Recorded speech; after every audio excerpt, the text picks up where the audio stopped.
এই মাত্ৰই ফোনটোত আছে পবিত্ৰ মাৰ্ঘেৰিটা ডাঙৰীয়া তেখেতে মোক জনাইছে যে জুবিন গাৰ্গ ডাঙৰীয়া বা আমাৰ মৰমৰ জুবিন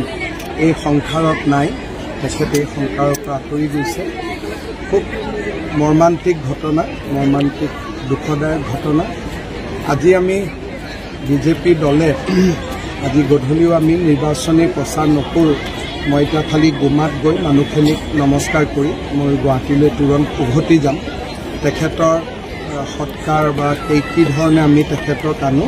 গোটেই কথাবিলাক গুৱাহাটীত গৈ আমি আলোচনা কৰি অসমবাসী ৰাইজৰ লগতে মই সমগ্ৰ অসমবাসী ৰাইজৰ হৈ কি ক'ম দুখৰ ক'বলগীয়া একো শব্দই নাই শব্দই বিচাৰি পোৱা নাই এটা মৰ্মান্তিক ঘটনা জাতিৰ অপূৰণীয় ক্ষতি জাতিৰ এটা অমূল্য সম্পদ আমি হেৰুৱাই পেলালোঁ